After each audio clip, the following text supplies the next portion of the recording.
ഒരു കൃഷിക്കാരൻ, അയാൾ നന്നായിട്ട് പ്രാർത്ഥിക്കുമായിരുന്നു. അയാൾക്ക് സ്വന്തമായിട്ടൊരു പ്രാർത്ഥനാ പുസ്തകം പോലും ഉണ്ടായിരുന്നു. എല്ലാ ദിവസവും അയാൾ കൃഷിസ്ഥലത്തേക്ക് പോകുന്ന കാളവണ്ടിയിലാണ്. അപ്പോൾ ഈ പോകുമ്പോഴും വരുമ്പോഴും ഒക്കെ ഇയാൾ പ്രാർത്ഥിക്കും. ഈ പുസ്തകത്തിൽ അതിന് സ്പെഷ്യൽ പ്രാർത്ഥനകളുണ്ട്. ഒരു ദിവസം ഇയാൾ പുസ്തകം എടുക്കാൻ മറന്നുപോയി. പ്രാർത്ഥന കാണാപ്പാടാൻ അറിയില്ല, അതുകൊണ്ട് അയാൾ പ്രാർത്ഥന ചൊല്ലിയില്ല. മനസ്സിൽ നല്ല വിഷമമുണ്ടായിരുന്നു. ജോലി കഴിഞ്ഞ് തിരിച്ച് കാളവണ്ടിയിൽ വരുമ്പോൾ കാളവണ്ടിയുടെ വീലൊരെണ്ണം ഊരിപ്പോയി. അപ്പോഴേക്ക് മനസ്സിലായി പ്രാർത്ഥിക്കാത്തതുകൊണ്ടുള്ള കുഴപ്പമാണ്. ഉടനെ അവിടെ മുട്ടുകുത്തി 2 കൈ നിവർത്തി ഈ മനുഷ്യനിങ്ങനെ പറഞ്ഞു, ദൈവം നിനക്കറിയാലോ, ഞാൻ എല്ലാ ദിവസവും പ്രാർത്ഥിക്കുന്ന ആളാണ്, പക്ഷെ ഇന്ന് പുസ്തകം മറന്നുപോയി. ഒറ്റ വരി പോലും കാണാപ്പാടാൻ അറിയില്ല.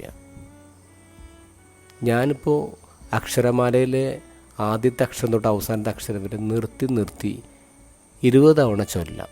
എല്ലാ പ്രാർത്ഥന അറിയാവുന്ന നീ എൻ്റെ പ്രാർത്ഥനയായിട്ടത് സ്വീകരിക്കണേ. സ്വർഗത്തിലെ ഈ സമയത്ത് ദൈവം പൊട്ടിച്ചിരിക്കുക. അപ്പോൾ മലാവിൽ വെച്ച് എന്നാൻ പറ്റി? ഇതാണ് ഏറ്റവും ബെസ്റ്റ് പ്രാർത്ഥന കിട്ടിയത്. അത് ബെസ്റ്റ് പ്രാർത്ഥന, ഒരു കൃഷിക്കാരൻ്റെ പ്രാർത്ഥന. അവിടെ ഉള്ളിൽ നിന്നാണ് വന്നേ. വരികളൊന്നും ഉണ്ടായില്ല, വാക്കുകളുണ്ടായില്ല. ഇന്നത്തെ ഗോസ്പലിൽ ഈശോ പറയുന്നു, നിങ്ങൾ പ്രാർത്ഥിക്കുമ്പോൾ അതിഭാഷണം ചെയ്യരുത്. പൊള്ളയായിട്ടുള്ള വാക്കുകളുടെ ആവശ്യമില്ല. നിങ്ങൾ ചോദിക്കുന്നതിന് മുമ്പേ അപ്പനെ അറിയാലോ നിങ്ങൾക്ക് എന്താ തരണ്ടേന്ന്.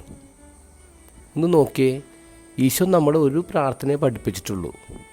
സഭ പറഞ്ഞു ആ പ്രാർത്ഥനയിൽ എല്ലാം ഉണ്ട്, ആവശ്യമുള്ളത് മുഴുവൻ ആ പ്രാർത്ഥനയിലുണ്ട്.